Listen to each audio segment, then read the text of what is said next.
কে আমাদের আগাছা বিশেষ করে লতা পাতা পরিষ্কারের কাজ চলতে আছে। তো বাচ্চারা আছে এখানে, যেহেতু আজকে বন্ধের দিন ওই জন্য আমাদের একটা পরিষ্কার পরিচ্ছন্নতার ব্যাপার আছে। কৃষিতে পরিষ্কার পরিচ্ছন্নতা মাস্ট, কারণ আপনার আগাছা পোকামাকড় যেরকম জন্মায় তেমনি রোগবালাইয়ের উদ্ভব বাড়ে।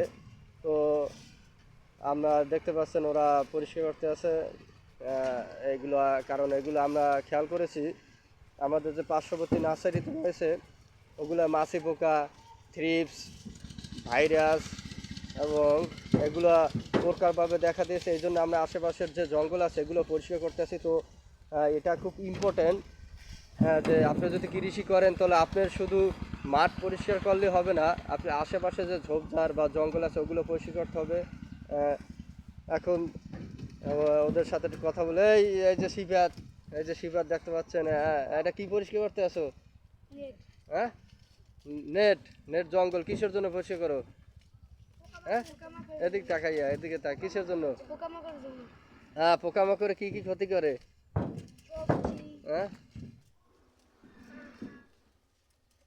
এই যে এই ইব্রাহিম আসলে এর কে ছোট্ট একজন আছে, রাকিব।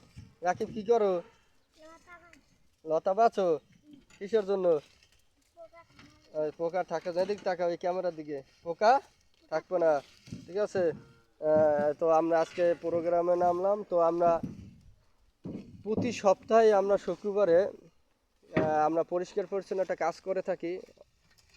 যেহেতু এখন বর্ষা মৌসুম আর কৃষি ভাষায় খরিফ এক মৌসুম, তো এই জন্য আমরা এগুলো পরিষ্কার করে থাকি। তো আলহামদুলিল্লাহ আমার কাজ চলতেছে, পুরো নেটটাই ওই বাহিরেও আরও আছে। তো এই লতা পাতার ভিতরে থ্রিপস, বিশেষ করে থ্রিপস যে পোকাটা, ওইটা ওই যে পাতা পোকা, ওইটা এখানে মদ তৈরি করে থাকে।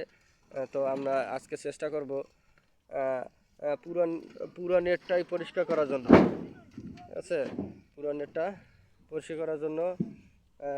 আবু রহান কই? আবু রহান কাটছো কি? ওই পোকা আছে বাইরে, পোকা? হ্যাঁ, নাই? ও আছে, ওই এই পাশে, ওই পাশে।